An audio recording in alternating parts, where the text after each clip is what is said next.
ನಿನ್ಗೆ ಹಸುಗಳು ಕೂಗಿದ್ದು ಕೇಳಿಸ್ತಾನೇ ಇಲ್ಲ. ಕಿವಿ ಕೊಟ್ಟು ಕೇಳು, ಹಸುಗಳು ನಮ್ಮನ್ನ ಕರಿತಾ ಇವೆ.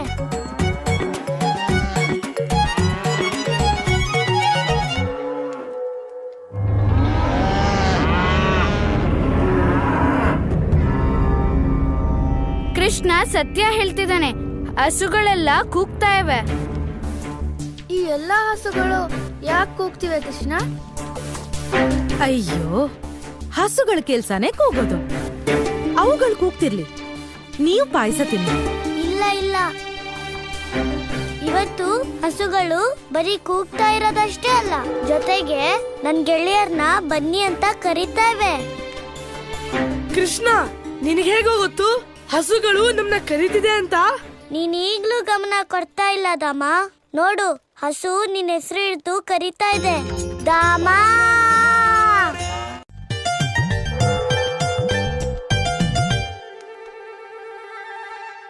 ಆದ್ರೆ ಅಣ್ಣ, ನನ್ನ ಈ ಪುಟ್ಟ ಪುಟ್ಟ ಕೈಗಳಿಂದ ಹಸುಗಳನ್ನ ಹೇಗೆ ಸಂಭಾಳಿಸ್ಲಿ? ಸರಿ ಬಿಡು, ಅಮ್ಮ ಕೇಳ್ತಾಳೆ, ಅವಾಗ ನಾನು ಹೇಳ್ತೀನಿ ನೀನೇ ಕಳಿಸಿದ್ದು ಅಂತ. ನಿಂತ್ಕೋ ಕೃಷ್ಣ. ಹಾ ಅಣ್ಣ, ನಾನು ಯಾವಾಗ್ಲೂ ಸತ್ಯನೇ ಹೇಳೋದು.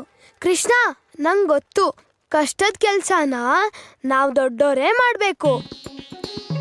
ನೀನಿರು, ನಾವೇ ಹೋಗ್ತೀವಿ. ಬನ್ರೋ.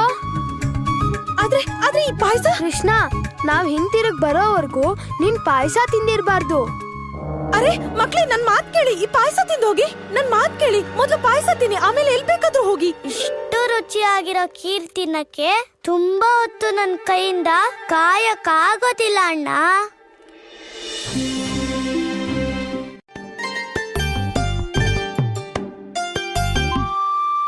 ಮತ್ತೆ ಈ ಪಾಯಸ? ಖೀರಾ? ನಾನ್ ಇದೀನಲ್ಲ, ನಾನ್ ಮಾಯ ಮಾಡ್ತೀನಿ ಈ ಪಾಯಸನ. ಮಾಯನ? ಇಲ್ಲ ಇಲ್ಲ, ನೋಡ್ಕೋತೀನಿ. ಇಲ್ಲಾಂದ್ರೆ ಈ ಖೀರು ಕೆಟ್ಟೋಗ್ಬಿಡತ್ತೆ. ಮತ್ತೆ ನಿಮ್ ಭಗವಂತ ನಿಮ್ಮೇಲೆ ಇನ್ನೂ ಹೆಚ್ಚು ಕೋಪ ಮಾಡ್ಕೋತಾರೆ. ಈ ಬಾರಿ ನಿನ್ನ ಸೋದರಿ ಸೋತರೆ ಬಕಾಸುರ.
ಈ ಕೃಷ್ಣನ ಜೀವನ ಲೀಲೆ ಅಂತೂ ಮುಗಿದೋಯ್ತು.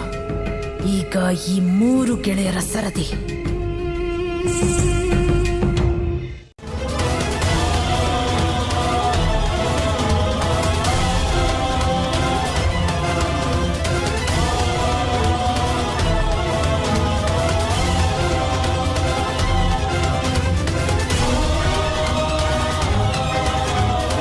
ದೇವಕಿ, ಕಣ್ಣು ಬಿಡು, ಕಣ್ಣು ಬಿಡು ದೇವಕಿ.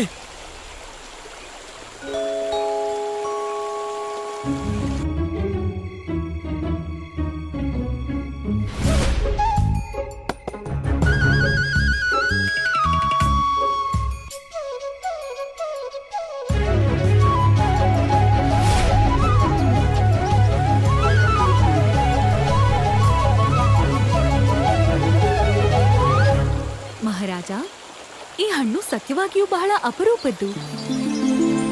ಏನಾಯ್ತು? ನೀವೇಕೆ ಇಷ್ಟು ಚಿಂತೆಯಲ್ಲಿದ್ದೀರಿ? ನಾನು ನಾಟಕವಾಡುತ್ತಿದ್ದೆ ಅಷ್ಟೇ. ಮನುಷ್ಯ ಯಾವುದನ್ನ ಯಾವ ಭಾವನೆಯಿಂದ ಸೇವಿಸುತ್ತಾನೋ ಆ ವಸ್ತು ಅದರ ಅನುರೂಪವೇ ಆಗುತ್ತದೆ. ಕೃಷ್ಣನು ವಿಷವನ್ನಲ್ಲ, ಕೀರನ್ನು ತಿಂದಿದ್ದಾನೆ. ಅವನು ಹೇಳಿದ್ದು ಕೀರು ಸ್ವಾದಿಷ್ಟವೆಂದು. ಆದರೆ ಆ ಸ್ವಾದಿಷ್ಟ ಕೀರಿನಲ್ಲಿ ಜಗತ್ತಿನ ಅತ್ಯಂತ ಪ್ರಬಲ ವಿಷವಿತ್ತು. ಅದು ಕೃಷ್ಣನ ಮೇಲೆ ಪ್ರಭಾವಿಸದಿರುವುದು ಹೇಗೆ ಸಾಧ್ಯವಿದೆ ಪ್ರಭು? ದೇವಿ, ಯಾವಾಗ ಮನುಷ್ಯ ನಿಸ್ವಾರ್ಥ ಭಾವದಿಂದ ಕಾರ್ಯ ಮಾಡುವನೋ ಆಗ ಭಗವಂತ ಅವರೊಂದಿಗೆ ಸದಾ ಇರುತ್ತಾನೆ.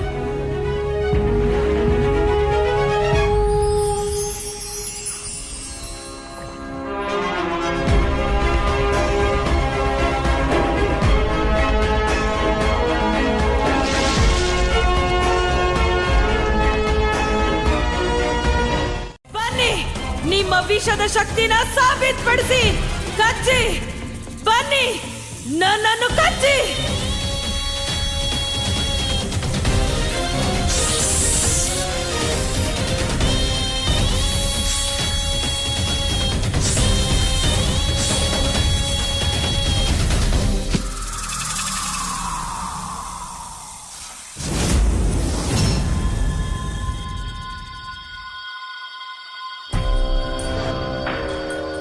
ನನಗೆ ಪ್ರಜ್ಞೆ ತಪ್ಪಿದೆ ಅಂದ್ರೆ ಇದಕ್ಕಿಂತ ಶಕ್ತಿಶಾಲಿ ವಿಷ ಪ್ರಪಂಚದಲ್ಲೇ ಇಲ್ಲ. ಹಾಗಾದ್ರೆ ಈ ಕಾಲಕೂಟ ವಿಷದಿಂದ ಆ ಕೃಷ್ಣ ಹೇಗ್ ಪಾರಾದ? ಏನೇ ಇರ್ಲಿ, ಇದ್ರ ಹಿಂದೆ ಏನೋ ರಹಸ್ಯ ಇದೆ. ನಾನು ಆ ರಹಸ್ಯನ ಪತ್ತೆ ಮಾಡ್ಲೇಬೇಕು. ಸಂತೋಷ, ನಿನಗೆ ಸಂತೋಷ ಎಲ್ಲ ಅರ್ಥನೇ ಆಗಲ್ಲ ಬಿಡು.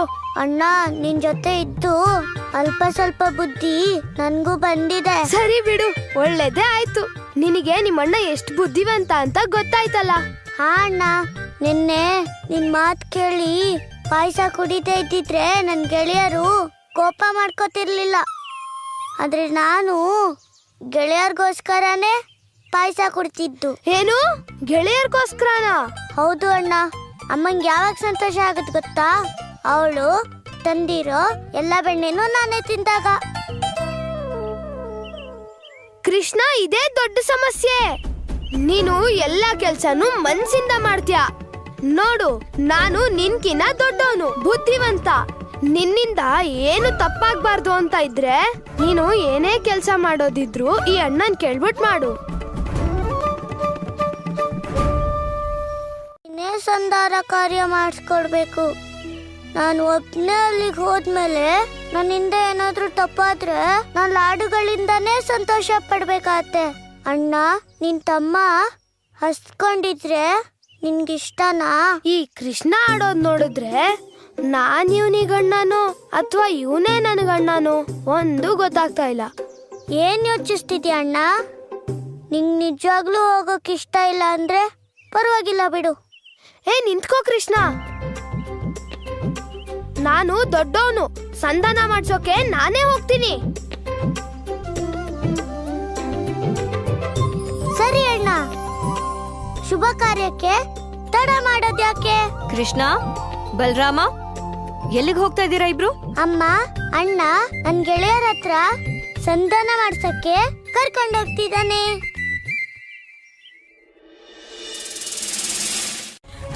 ನಮ್ಮ ಹತ್ರ ಅಷ್ಟೊಂದು ಸಮಯ ಇಲ್ಲ.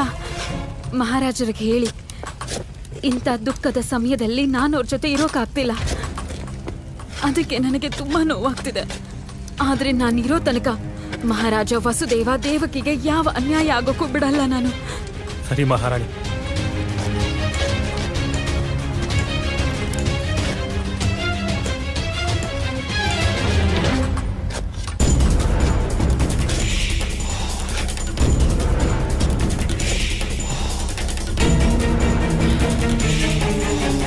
ರೋಹಿಣಿ ವಸುದೇವನ ಮೊದಲನೇ ಪತ್ನಿ ಮತ್ತು ಅಕ್ರೂರ.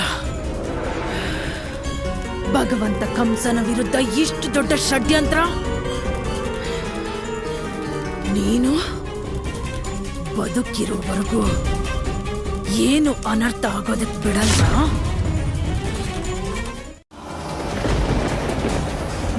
ನಿರ್ಲಜ್ಜ ಕಂಸ, ನಿನ್ನನ್ನು ನೀನು ಭಗವಂತ ಕಂಸ ಅಂತ ಕೂಡ ಕರೀತೀಯಲ್ವಾ? ಈ ಪೂತನಿಯ ಶಕ್ತಿಯ ಮೇಲೆ ಸಂದೇಹ ಪಟ್ಟೆ ಅಲ್ವಾ? ಆದ್ರೆ ಇವತ್ತು ಅದೇ ಪೂತನಿ ದೇವಕಿ ಪುತ್ರ ಕೃಷ್ಣನ ಕಂಡು ಹಿಡಿದಿದ್ದಾಳೆ. ಅವನೇ ಭಗವಂತ ಕಂಸನ ಕೊಲ್ಲುವವನು. ಭಗವಂತ ಕಂಸ, ಮಥುರೆಯ ಯಾವ ಆಸ್ಥಾನದಲ್ಲಿ ನೀನು ನನಗೆ ಮೃತ್ಯು ದಂಡನೆ ನೀಡಿ ಅಪಮಾನ ಮಾಡಿದ್ಯೋ ಅದೇ ಆಸ್ಥಾನಕ್ಕೆ ನಾನು ಕೃಷ್ಣನ ಮೃತದೇಹವನ್ನ ಹೊತ್ತು ತರ್ತೀನಿ. ಭಗವಂತ ಕಂಸನ ಮೃತ್ಯುದೂತನ ಹತ್ಯೆಯನ್ನ ಈ ಪೂತನಿಯೇ ಮಾಡಿದ್ದು ಅಂತ ಇಡೀ ಜಗತ್ತಿಗೆ ಸಾರ್ತೀನಿ. ಅದಾದ್ಮೇಲೆ ಭಗವಂತ ಕಂಸ, ಇಡೀ ಜೀವನ ನೀನು ನನ್ನ ಋಣದಲ್ಲೇ ಬದುಕಬೇಕು. ಕೃಷ್ಣ, ತುಂಬಾ ಕಣ್ಣ ಮುಚ್ಚಾಲೆ ಆಟ ಆಡ್ಬಿಟ್ಟೆ ನೀನು ಈ ಪೂತನಿ ಜೊತೆ. ನಾನ್ ಬರ್ತಿದ್ದೀನಿ ನಿನ್ನ ಎಲ್ಲ ಆಟಗಳನ್ನ ಕೊನೆಗಾಣಿಸೋಕೆ.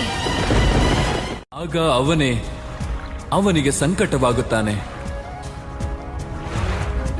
ಅದಕ್ಕಾಗಿ ಮನುಷ್ಯರೆಲ್ಲರೂ ಪೂರ್ಣ ವಿಶ್ವಾಸದಿಂದ ಕೆಲಸ ಮಾಡಬೇಕು.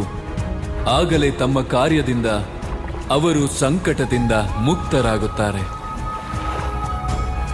ಆದರೆ ಪ್ರಭು, ಆ ಪೂತನಿಯಿಂದ ಇಡೀ ಜಗತ್ತಿಗಾಗುತ್ತಿರುವ ಸಂಕಟಕ್ಕೇನು ಪರಿಹಾರ?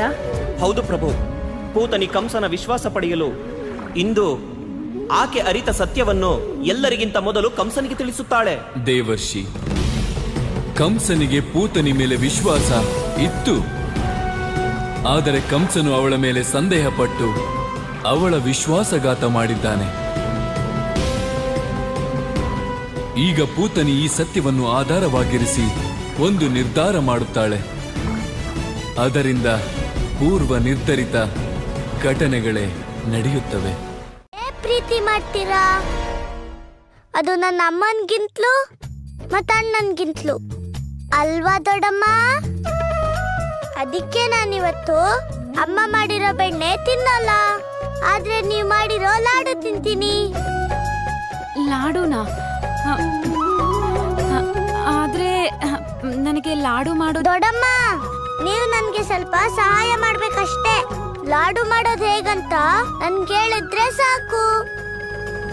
ಲಾಡು ಹೇಗ್ ಮಾಡೋದಂತ ನೀವು ನನ್ಗೆ ಹೇಳ್ತೀರಾ ಅಲ್ವಾ? ಯಾಕಿಲ್ಲ ಕೃಷ್ಣ, ನಿನ್ನನ್ ಕೊಲ್ಲೋ ಇಂಥ ಅವಕಾಶನ ನಾನ್ ಯಾಕೆ ಬಿಟ್ಕೊಡ್ತೀನಿ? ಹಾ ಕೃಷ್ಣ, ಖಂಡಿತ ಹೇಳ್ತೀನಿ. ಹಾಗಾದ್ರೆ ಬನ್ನಿ ದೊಡ್ಡಮ್ಮ, ನಾವು ಸಿಹಿಯಾಗಿ ಲಾಡು ಮಾಡೋಣ. ಅದನ್ನ ತಿಂದು ಅಣ್ಣ ಶಕ್ತಿಶಾಲಿ ಆಗ್ಲಿ. ಬೇಗ ಬನ್ನಿ.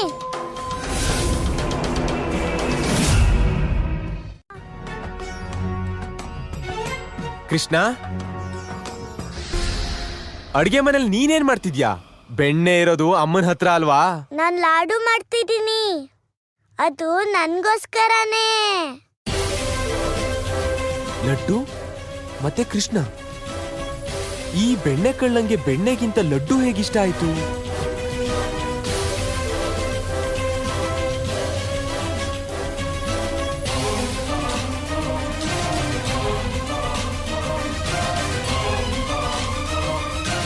ದೊಡ್ಡಮ್ಮ, ಒಳ್ಳೆ ಘಮ ಬರ್ತಿದೆ. ಲಾಡುನು ತುಂಬಾ ಚೆನ್ನಾಗಿರುತ್ತೆ. ಲಾಡು ವಿಶೇಷವಾಗಿರುತ್ತೋ ಇಲ್ವೋ, ಆದ್ರೆ ನಿನ್ನ ಸಾವಂತೂ ವಿಶೇಷವಾಗಿರುತ್ತೆ. ಬಾ, ಲಾಡು ಮಾಡೋಣ.